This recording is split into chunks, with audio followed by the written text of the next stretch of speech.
추수감사절입니다. 한 해 동안 우리에게 하나님께서 은혜 주신 일용할 양식을 주신 우리 하나님께 감사하시기를 축복합니다. 일용할 양식을 주셨습니다. 우리는 당연한 줄 알지만은 당연하다고 생각하면 여러분 감사가 없습니다. 그러나 여러분 우리가 아는 대로 휴전선 저 북한 쪽을 여러분 생각해 보십시오. 우리가 당연히 감사하지 않고 당연하게 생각하는 것들이 그들은 여러분 엄청난 우리가 복이라는 것을 받은 것을 우리가 잊지 말아야 된다는 거예요. 여러분 저기만 그럽니까? 지금 전 세계가 많이 복잡하죠. 나라가 막 시끄럽고 그리고 나라에서 소유가 일어나고 여러분이 더 잘 아시지 않습니까? 그거 왜 그러겠습니까? 일용할 양식 문제가 아닙니까? 양식이 부족해서 그러는 거예요. 굶주려서 그렇지 않습니까? 어제 그것뿐입니까? 하나님의 사랑의 대상자로 창조함을 받은 여러분과 접니다. 하나님의 사랑의 대상자예요. 오늘 우리 박정원 같은 정원이죠. 우리 박정원이 이 아기는 부모님에게 사랑의 대상자 겁니다. 그렇죠?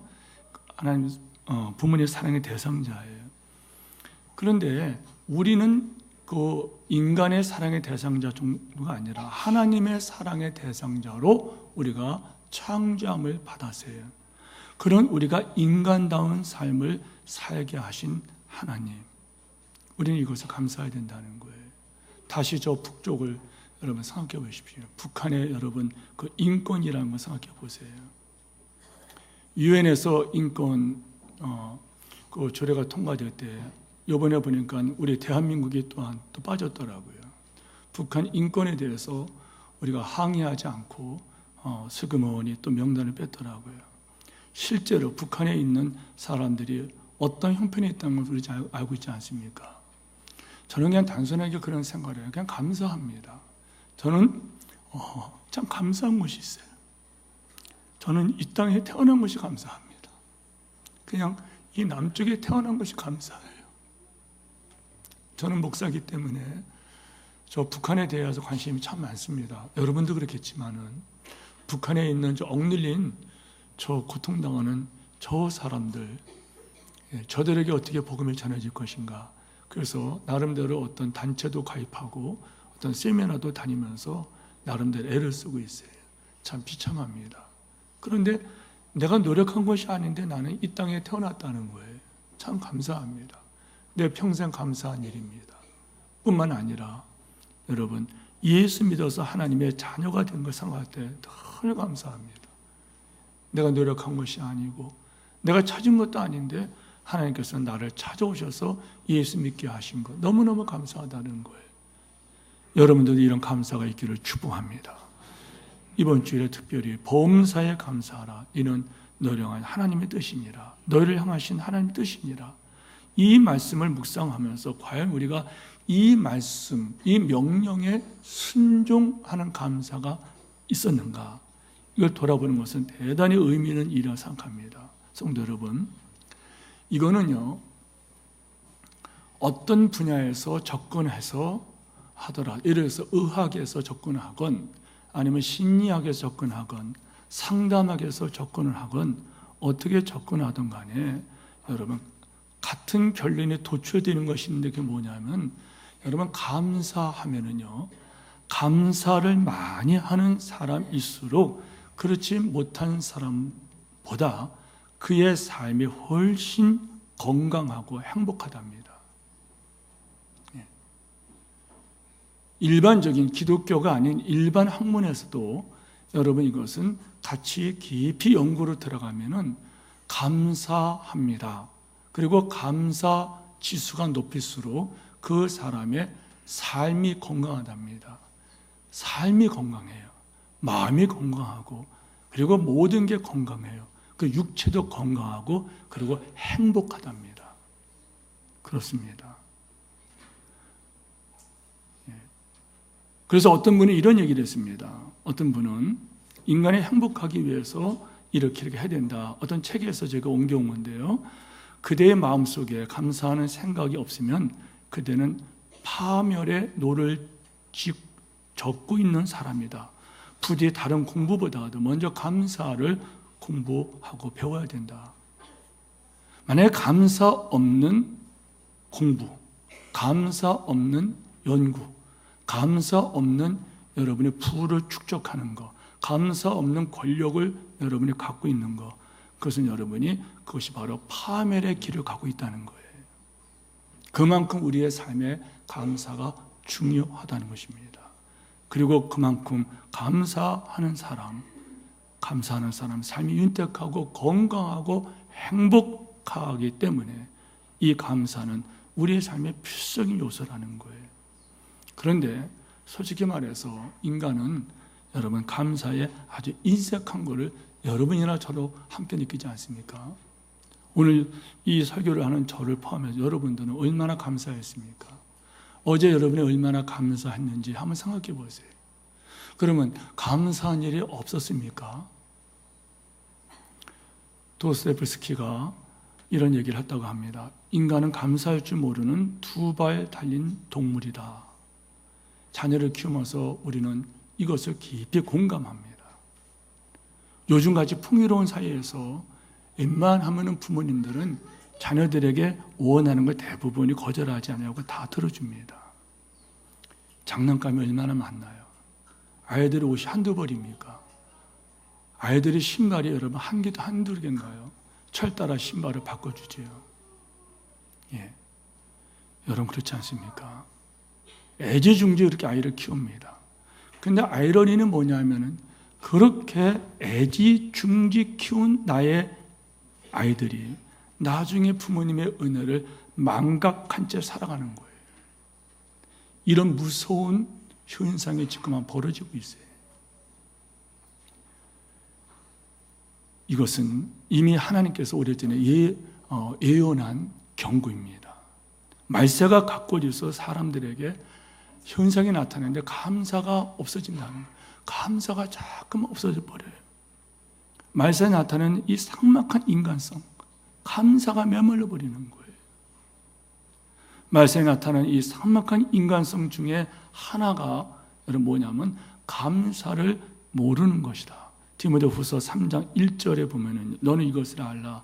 말세에 고통하는 때가 이르느니 사람들이, 따라서 해보세요. 사람들이, 여러분이나 저를 포함한 사람들이 제일 먼저 뭘 합니까? 자기를 사랑합니다. 이기주의자가 된다는 거예요. 자기를 사랑하며 돈을 사랑하며, 그렇지 않습니까? 돈을 사랑합니다.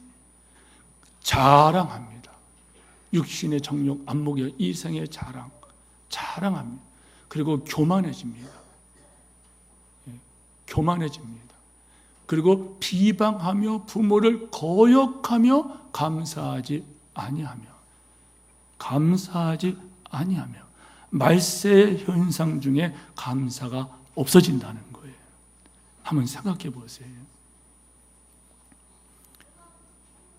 여러분 50년 전에 100년 전에 이 땅은 여러분 혹독한 가난한 나라였습니다. 혹독하다는 말을 붙인 이유가 있어요. 제가 어릴 때 보면은요, 밥 굶는 사람 많았어요. 저는 그래도 밥 굶지는 않았습니다만은, 그러나 동네만 하더라도요, 밥 굶는 분들 많았어요. 보릿고개라는 말을 실제로 경험했어요. 배가 고파가지고서 여러분 배를 움켜잡으면서 학교 다니는 아이들이 있었어요. 그 당시 왜 이렇게 거린들이 많은지, 밥을 얻어보는 사람들이 참 많았어요. 여러분 100여 년 전에 선교사들이 이 땅에 오시지 않았습니까? 저 서구에서, 영국에서, 그리고 미국에서 많이 오셨죠. 근데 그 선교사님들이 쓴 글을 보면은 그 글에 그런 이야기들이 나와요. 이 한국이라는 이 나라는 소망이 없다는 거예요. 저 조선 땅은 소망이 없다는 거예요. 너무너무 가난해요. 먹고 살 수 있는 게 없어요. 일할 것이 없어요. 질병이 창궐했어요. 그래서 여러분 100일 잔치 왜 했습니까? 돌잔치를 왜 했습니까? 100일 전에 죽고 돌 되기 전에 애들이 죽는다는 거예요. 그래서 여러분 아이를 많이 낳지만은 건진 애들이 많지 않다는 거예요. 그것뿐만 아닙니다. 여러분 또 거기다 한 말이 질병뿐만 아니라 사람들이 너무 위생이 안 좋다는 거예요. 그래서 사람들이 사는 것이 절망스럽다는 거예요. 그 중에서 여러분이 여기 나이 드신 제 또래 또 제법 1세대 분들은 경험했을 거예요. 옛날엔 여러분들 목욕이라는 말이 없었어요. 그냥 1년에 한두 번 넘어 했나요? 모르겠어요. 저만 그랬나요? 이 손이 가죽은 하나 장갑 낀 것 같았어요. 그러다가 어느 날 되면은 어머니가 다 와라 해가지고서 물 끓여가지고 거기다가 집어넣어가지고서 그냥 딱 꺼지지가 않아서 푹 삶았습니다. 이렇게. 나이 드신 분들은 공감할 거예요. 뜨거운 물에다가 푹 넣고 오랫동안 나오지 못하게 했어요. 그리고서 여러분 점심시간 때 죄송합니다. 결과는 말하지 않을게요. 갯벌이 빠진 것 같아요. 꼭. 그렇게 한 9명 닦아내면은요, 여러분 참, 왜 그걸 자주 못 닦았냐? 연료가 부족해, 연료가. 장작이 아까웠고, 연료가 부족해서 그래도, 그렇게 했습니다. 그것뿐입니까? 요즘 그런 거 없죠. 애도 코 잡고 흥하라, 흥! 애들이 기찻길이 나가지고요, 들어갔다가. 왜 그렇게 했어요? 위생이 나쁜 거 아닙니까? 제가 그런 얘기를 해요. 옷을 좀 바꿔 입으라 그러면 제가 왜 그러냐고. 어제 제가 어떤 교회에 원로 목사 취임과 그 담임 목사님 임직식에 순서 맡아서 노예에 있는 교회 다녀왔어요. 근데 어떤 분이 저보고 아니 목사님 옷 좀 사 입으세요. 다른 뜻 없습니다. 난 몰랐어요 그거를. 옷 좀 사 입으시는데 난 몰랐는데 왜 그러냐고. 저는 깨끗하게 옷을 입고 왔는데 특별히 이렇게 옷을 단정히 입고 왔는데 그래 나중에 어떤 친구 목사가 등을 때리면서 그 말을 해요. 나중에 보니까는 그 옷이 이 뒤쪽에 솔기가 이렇게 흩어졌는지 양쪽에 다 흩어져 있더라고요. 그 옷 12년째 입고 있습니다. 왜 그러냐면은 그만한 돈이 없는 게 아니에요. 양보 살 수도 있어요. 그런데 버리는 것을 저는 이해를 못해요. 저는. 왜? 옛날엔 옷을 기어 입었어요. 그렇지 않습니까? 옷을 기어 입었어요. 양말도 저는 그냥 버린 거 이해가 안 돼요. 그래서 한두 번은 꼬매서 신다가 버립니다. 옛날엔 그랬어요. 지금은 얼마나 풍요롭습니까? 얼마나 풍요롭습니까? 그런데 문제는 뭐냐면은 그렇게 힘들었던 우리 조상들에 비해서 지금이 훨씬 감사하지 못한다는 거예요. 옛날에는 감사 많이 했어요. 감사합니다. 자식들이 부모님을 소중히 알았어요. 부모님을 모시는 것은 마땅한 줄 알았어요. 그 가난한 중에도 부모님을 끔찍이 모셨습니다. 그런데 지금은 어떻게 하나요? 부모를 거역하며 감사하지 아니하며 이 세상이 점점 감사하지 않는 감사가 메말라지고 있다는 거예요. 설교를 2편을 준비했어요. 첫 번째 설교 준비한 것은 이 설교가 아니고 하나님께서 이 과일을 주신 거 감사하자, 곡주 주신 거 감사하자, 이것 때문에 감사하지 않느냐, 이런 설교를 준비를 했다가 도무지 하나님 앞에 설교를 원금을 작성하고 읽는데 감격이 없어요. 고민하다가 다시 하나님 앞에 기도하면서 이 설교를 다시 만들었어요. 성도 여러분, 말세의 감사가 메말라지는 이런 때에 하나님께서 우리를 향하신 말씀이 뭐냐면은 범사에 감사하라. 범사에 감사할 때 영과 육이 강건해지고 건강해지고 그리고 가정이 건강해지고 그리고 행복할 수 있기 때문에 하나님의 예비하신 복을 누리는 방법이 뭐냐? 감사인데 감사하라는 거예요. 범사에 감사하라. 아멘 하시기 바랍니다. 이 범사라는 말의 헬라어 말은요, 이건 여러분 대단한 말입니다. 이 말은요, 엔파티 이런 말이에요. 엔파티, 범사, 엔파티. 무슨 말이면 여러분 따라서 해보세요. 어떤 형편에서든지 모든 일에 무슨 일이 있어도 이걸 말하는 거예요. 어떤 형편에서든지 말이에요. 어떤 형편에서든지 모든 일에 무슨 일이 일어나도 감사하라는 거예요. 그러나 실제 우리의 삶은 이 말씀을 들을 때 엄청난 부담을 느낀다는 거예요. 아니 물론 이 설교를 하고 설교를 듣는 여러분이나 저나 저는 설교를 하면 설교 듣지 않습니까?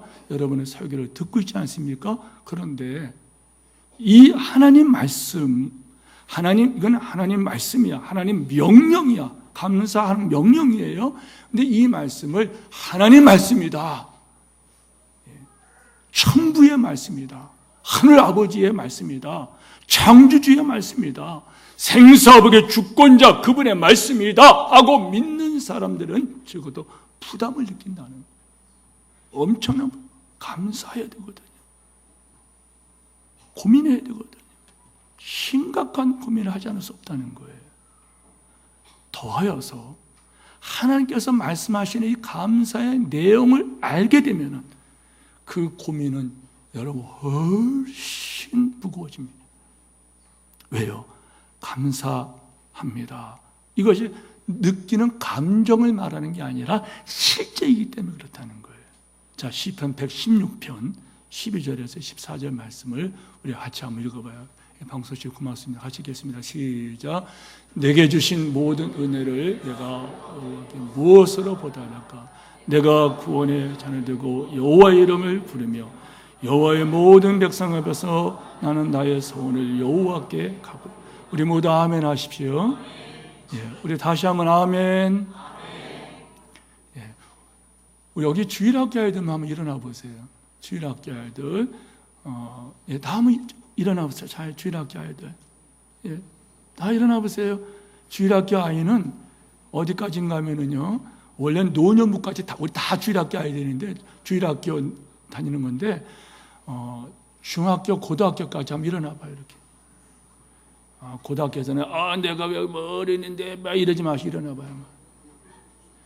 예, 다 일어나 보세요. 우리 이들을 위해서 뜨겁게 축복 박수 한번 하십시오. 할렐루야. 네, 고맙습니다. 예, 감사해요. 자리에 앉으세요. 예, 예배 나와서 고마워요. 그런데 오늘 여기 있는 말씀을 주일학교 학생들은 다 읽을 수 있죠? 주일학교 학생들만 다시 한번 이 말씀을 읽어봐요.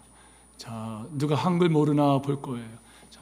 자, 주일학교 학생들만, 초등학생들만. 자, 시작.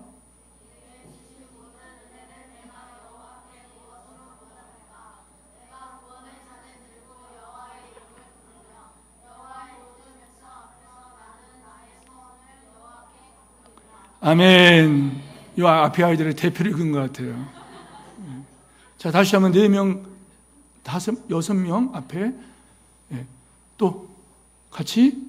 자, 이쪽에 있는 우리 친구들이 은혜가 많은 것 같아요. 다시 한번 읽어봐요. 시작.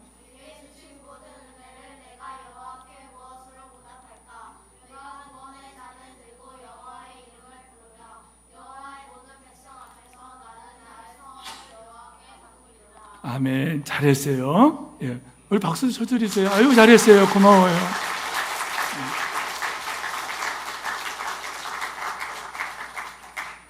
성경 읽은 애들 다 일어나 봐요. 이쪽에 7명. 올해 성경 한 번 본 사람 손 한번 들어봐. 이 성경 신구약 한 번 읽은 분, 한 번 내년에 읽겠습니다 하는 분 손 한번 들어봐요. 앉으세요. 그런 학생 앉아요. 다시 일어나요. 자, 성경 1독 한 번, 내년에 내가 한 번 이상 읽을 거, 이런 사람은 손 한번 들어. 그런 사람 앉아요. 약속? 예, 성경 많이 봐야 돼요. 자, 여기 있는 말씀 보세요. 하나님께서 말씀하시는 감사는 적어도 3가지가 있어요. 요소가 있어야 돼요. 이 설교를 준비하는데도 엄청난 부담이 여기 참 너무너무 부담을 느꼈어요. 12절 보세요. 내게 주신 모든 은혜를 내가 여호와께 무엇으로 보답할까? 무엇으로 보답할까? 내게 주신 모든 은혜를 내가 여호와께 무엇으로 보답할까? 따라서 해보세요. 무엇으로 보답할까? 예, 그렇지 않습니까? 무엇으로 보답할까? 제가 제 어머니가 임종에 가까워질 적에 그랬어요. 저는 어머니의 은혜를 무엇으로 보답해야 돼요? 무엇으로 제가 보답해야 됩니까? 어머니 저를 왜 이렇게 사랑해 주셨어요? 그때 어머니 하는 말씀, 네가 내게 소중한 아들이라 그래. 더 할 말이 없어요. 그냥 소중하다는 거. 제가 할 수 있는 게 없어요. 무엇으로 보답해야 돼요? 하는 말씀, 목회 잘하고 행복하게 살면 보답이야. 주님이 하신 말씀, 하나님께서 우리에게 주신 모든 은혜, 내가 여호와께 무엇으로 보답할까? 무엇으로 보답할까? 성도 여러분, 이 말씀은요, 이 말씀은 하나님께서 이걸 원하시는 거예요. 하나님께서 원하시는 것은 바로 간절한 마음이 담긴 감사라는 거예요. 어떻게 보답하는 것이 하나님께 진짜 감사가 되는가? 어떻게 간절한 마음을 담을까? 무엇으로 보답할까? 두 번째, 13절 말씀 다 같이 함께 읽어요. 시작. 내가 구원의, 여기 보면은 내가 구원의 자녀들고 여호와의 이름을 부르며 고마운 사람에게 감사하지 않습니까? 그런데 여기 보니까 여호와 이름을 부르면서 하나님 감사합니다 이렇게 했다는 거예요. 오래전에, 그렇게 오래는 아닙니다만은 어떻게 얘기 나온 김에 나온 중에 형님이 잘 살고 있느냐, 그래, 그래서 무슨 어려움이 없느냐, 잘 살고 있습니다. 그런데 아이가 미국에서 공부하고 있는데, 신학교에서 공부하고 있는데 돈이 필요할 텐데, 그래서 아니 됐습니다.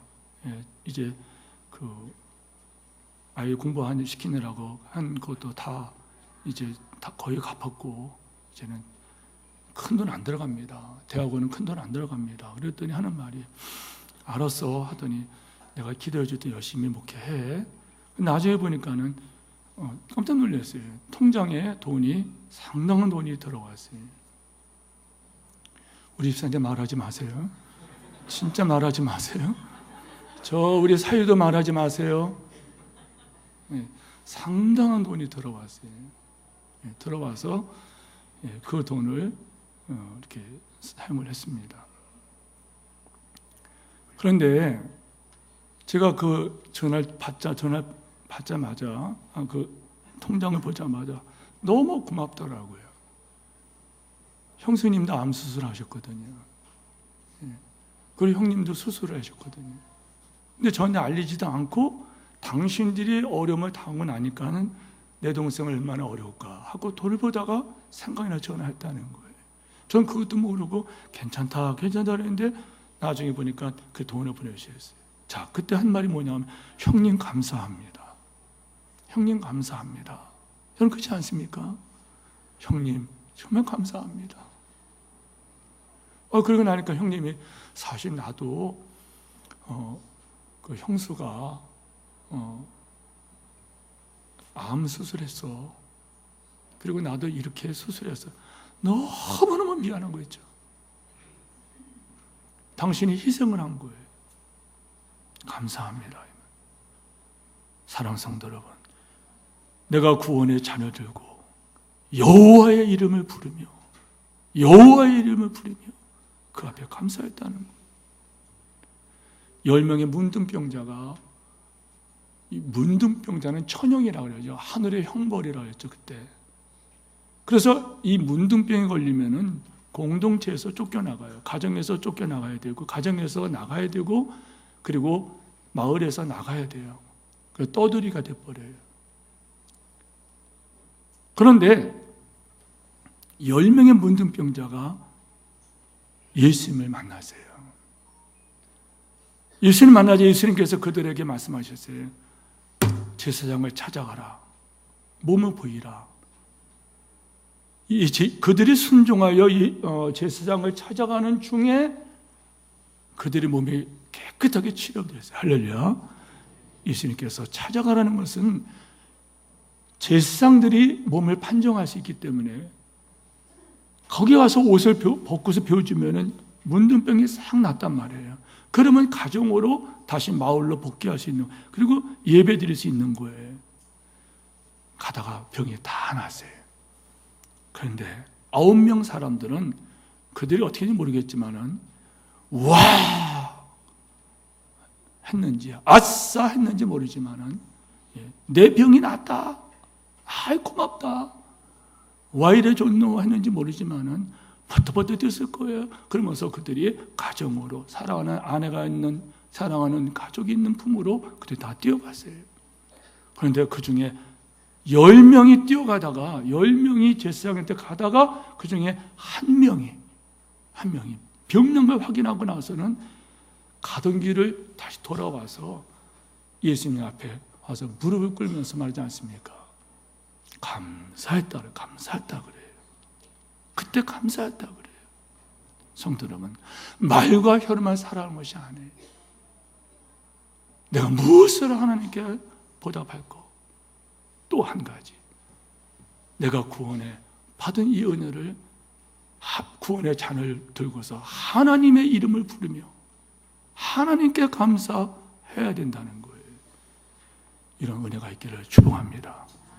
세 번째 감사는요, 여러분, 마음을 표현하는 예물을 들고 나오는 거예요. 14절 말씀, 여호와의 모든 백성 앞에서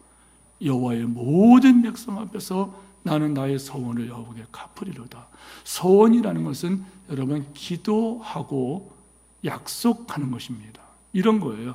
하나님 만약 제 기도를 들어주신다면은 내가 이런 약속을 합니다. 이렇게 약속을 한 거예요. 그런데 하나님께서 그거를 이루어 주셨어요. 그럴 때 한나는 어떻게 하나요? 아들을 주시면은 내가 이 아들을 바치겠습니다 할 때에 한나는 그 아들을 하나님께 바칩니다. 그 은혜에 감사해서 아들을 하나님께 바칩니다. 바로 이것이 바로 진정한 감사라는 거예요. 우리 교회가 이것을 올 때 많은 성도들이 헌신을 했어요. 기도에 눈물의 기도를 심었고 물질로 주 앞에 헌신했어요. 많은 분들이 헌신했습니다. 많은 분들이 헌신했어요. 넉넉한 중에 드린 것이 아니라 희생이 있는 헌신으로 주님 앞에 물질을 드렸다는 거예요. 그 중에 이곳에 없는 분에 대해서 좀 말씀드릴게요. 어느 분은 대학생 때 3천만 원을 주님 앞에 그때 건축금을 작정하고 드렸어요. 여러분, 이 이야기가 17년 전의 이야기예요. 17년 전에 3천만 원이면 큰 돈이에요. 그런데 대학생이 그것도 내가 하나님 앞에 헌신하겠습니다. 3천만 원을 작정했어요. 그 형제가 이제 학교를 졸업하고 직장 따라서 저 수원 쪽으로 갔어요. 그러고 나서 그 형제가 3천만 원을 갖기 위해서 정말 고생을 했어요. 정말 고생을 했어요. 그러나서 그 건축원금이 작정한 거를 다 갚고 저를 찾아왔어요. 찾아와서 그 형제가 저를 끌어안고 막 울더라고요. 하나님의 거룩한 영광의 일에, 영광의 사역에 하나님께 내가 작은 거지만 드려지고 쓰임받는 은혜 주신 하나님 감사합니다. 놀라운 것은 그때 하나님께서 그거를 받으시고 그 형제에게 여러분 희한한 역사로 아파트를 30몇 평, 35평짜리인가 아파트가 생기게 됐어요. 그런 것에서 직장뿐만 아니라 하나님께서 막 복을 주시는데요. 그 형제가 오히려 하는 말이 하나님께 내가 빚진 자의 삶, 충성, 주 앞에 드려지고 쓰임받는 기회를 주신 하나님께서 나를 받아주시더니 나를 이렇게 사용해 주셨습니다. 여러분, 어떤 형제는요, 여기 이 강단에서 그때 간증하고 내려간 부산에서 사역하고 있는 그 형제, 그 형제는 여러분 그 당시에 2,500만 원인가 작정을 한 형제예요.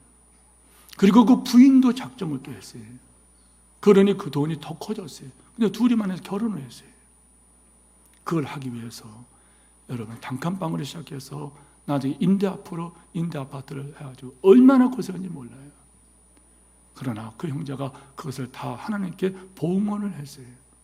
나는 나의 서원을 여호와께 갚으리로다. 그래서 하나님께서 그 형제에게 얼마나 복 주신지 몰라요. 선교사기 때문에 얘기할게요.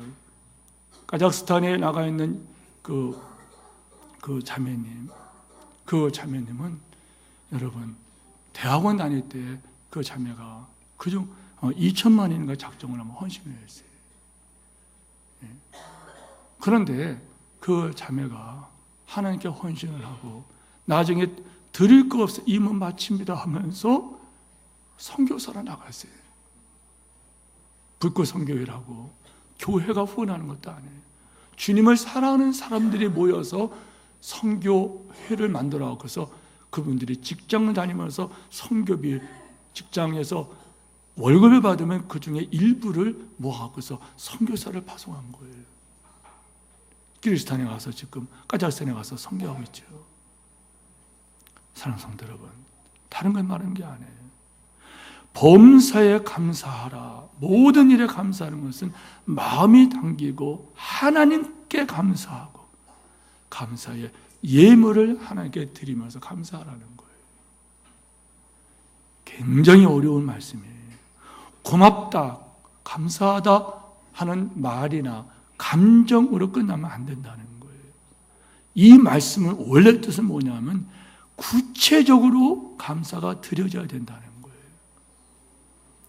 여러분, 이것을 적용할 때 세 가지를 말씀해 설교를 마치려고. 첫째는 여러분 범사에 감사하라. 따라서 하세요. 범사에 감사하라. 좋은 일에 감사하는 여러분들에게 축복합니다. 좋은 일에 감사해요. 여러분 이 세상 삶은요, 우리 정체를 알아야 돼요. 이 세상은 여러분 수고와 슬픔뿐이라고 모세가 말을 했어요. 수고와 슬픔뿐인 것이 이 세상입니다. 다른 어떤 소망 가질 필요 없어요. 수고와 슬픔이라 했어요. 수고와 슬픔뿐이라. 인생의 삶은 70이요 강건하면 80이라도 그 연세의 자랑은 수고와 슬픔뿐이요 신속히 가니 날아가나이다. 이 세상의 생애가 뭐냐? 나이 드시면 여쭤보세요. 세상 휙 지나갔다 그래요. 휙 지나갑니다. 예, 세상 휙 지나갑니다. 저도 37살에 이곳에 담임 목사로 왔어요. 벌써 27년간이 지나 28년이 됩니다. 휙 지나가 버렸습니다. 그런데 그 세월이 뭐냐? 수고와 슬픔이라는 거예요. 그러나 수고와 슬픔 중에도 하나님께서는 우리에게 기쁨을 주고 우리에게 만족을 주신다는 거예요.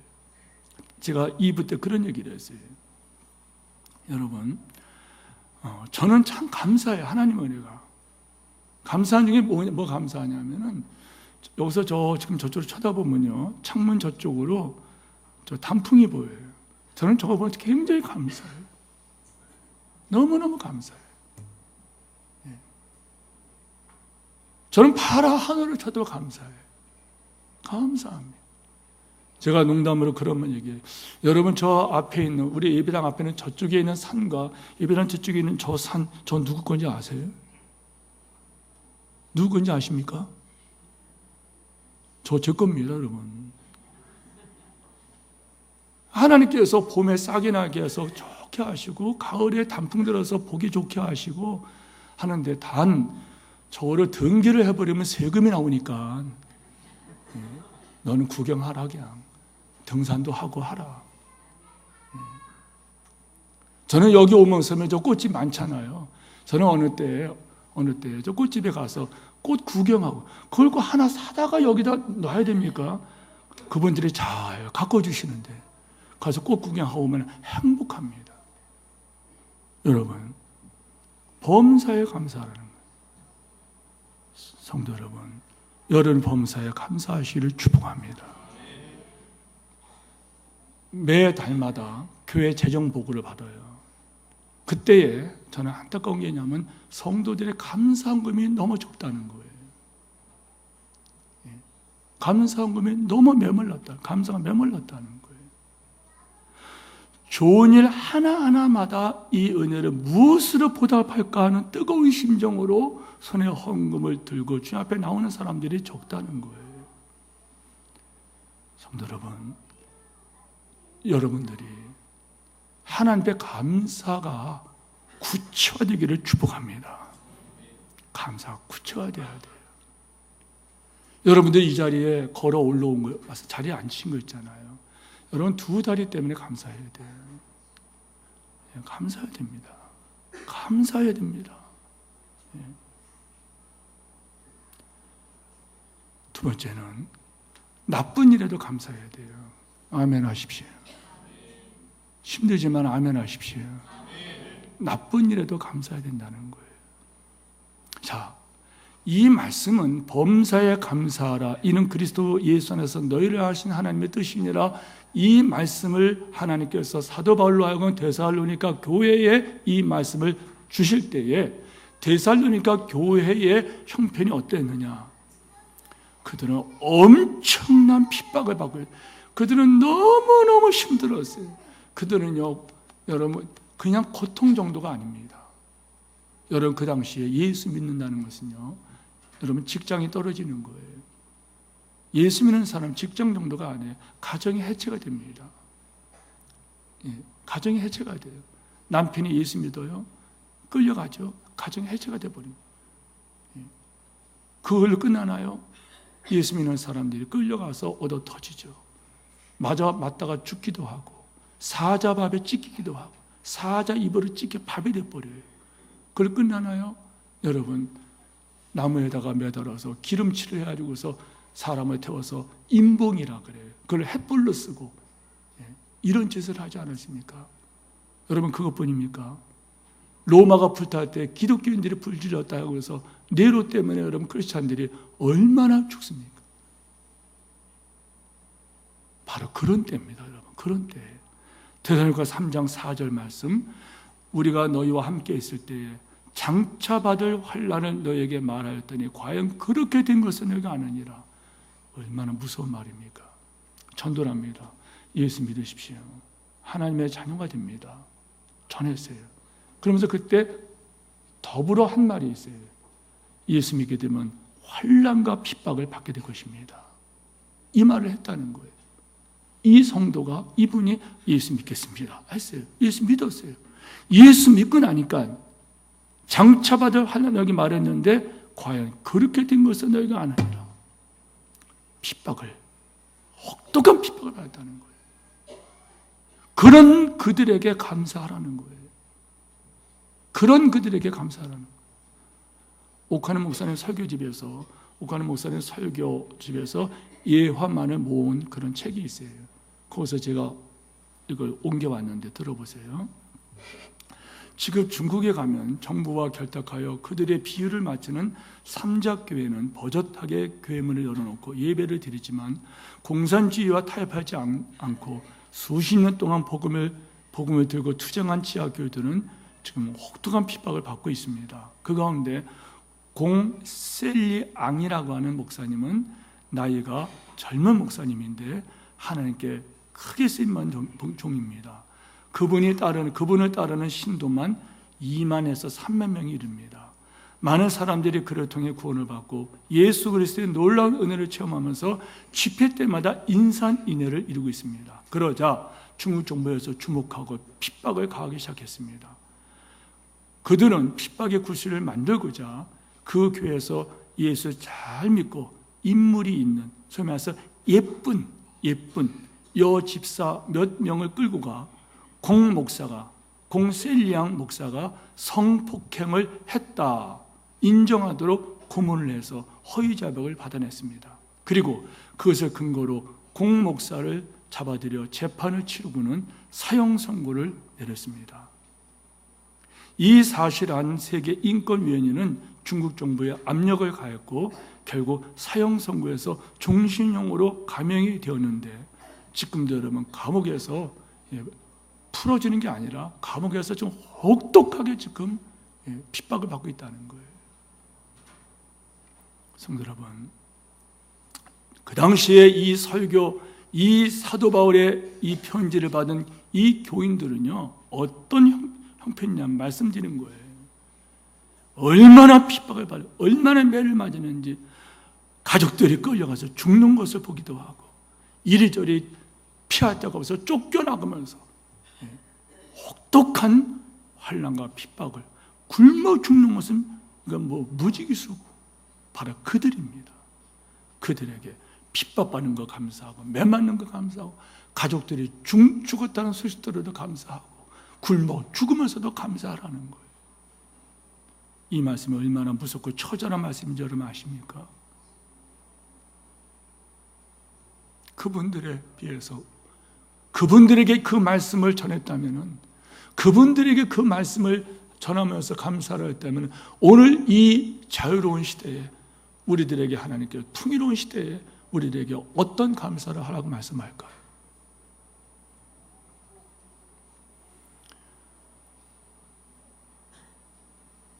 감사가 회복된 여러분에게 축원합니다.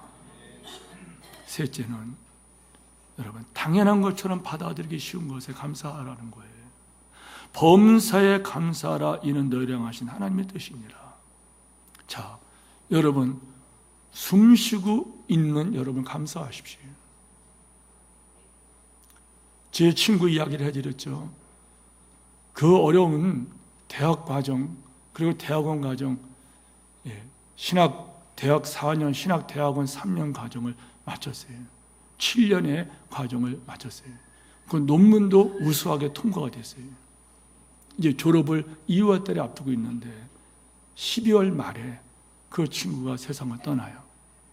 기관지 확장 뛰는 것 때문에 이 친구가 어느 날부터 몸이 아프기 시작하더니 갑자기 이 친구가 가래를 뱉고 이러더니 세상을 떠나더라고요.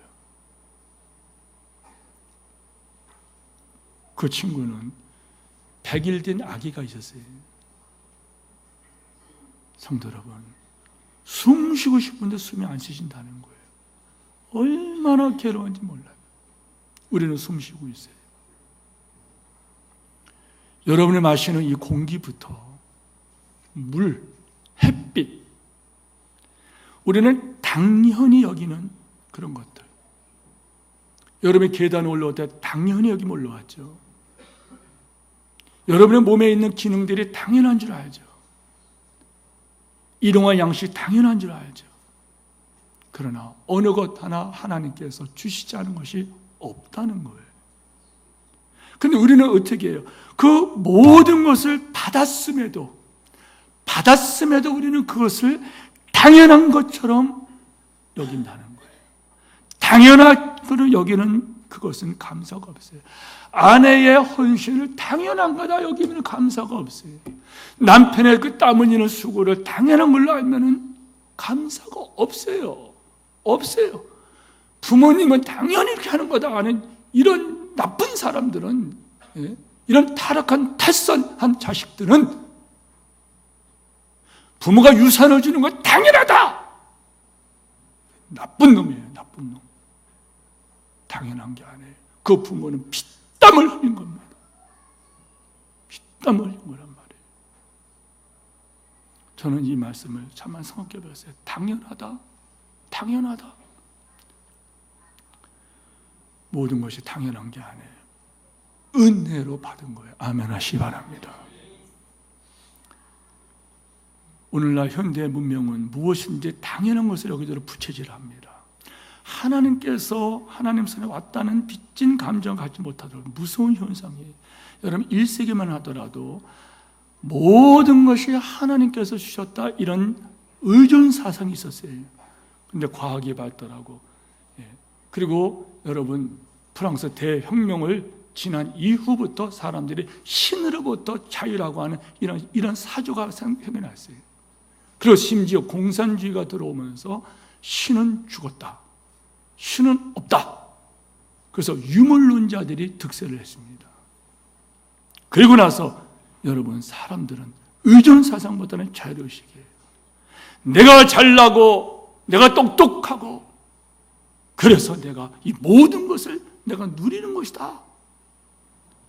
이렇게 생각을 하게 됐다는 거예요. 어떤 유명 인사가 레스토랑에 와서 식사를 하게 될 때 그 모임에 함께했던 사람들이 워낙 그 사람이 유명한 사람이라 그 사람에게 기도를 해주세요. 그랬대. 식사 기도하세요. 그가 이런 기도를 했답니다. 하나님이시여, 우리가 이 모든 음식을 위해 친히 값을 다 지불했습니다.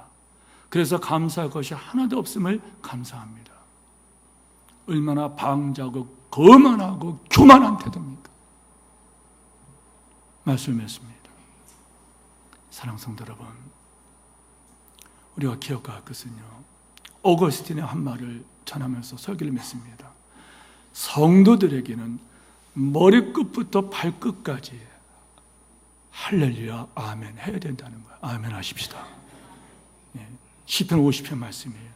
감사를 제사를 드리는 자가 나를 영화롭게 한다 그랬어요. 감사로 제사를 드리는 자, 감사하는 사람이 하나님을 영화롭게 한다 그랬어요. 왜 그런지 압니까? 감사하면 하나님께 여러분에게 감사거리를 더 많이 주십니다. 감사거리를 많기 때문에 더 많이 감사합니다. 그러면 하나님께 여러분이 더 감사합니다. 그럼 누가 기뻐할까요? 다시 질문할게요. 누가 기뻐할까요? 자식이 잘 되면 자식이 기쁜 거예요? 부모님이 기쁜 거예요? 여러분이 하나님께 감사를 하면 하나님께서 더 감사하도록 복을 주시고, 감사하여 더 헌신하면 더 복을 주시고, 더 복을 주시고, 그럴 때 누가 기뻐할? 하나님이 기뻐하십니다. 할렐루야! 하나님께서 기뻐하는 방법이 뭐냐? 그래서 여러분이 우리가 감사가 회복되어야 된다는, 감사 회복되어야 된다. 감사대로 여러분이 감사하시기를 축원합니다.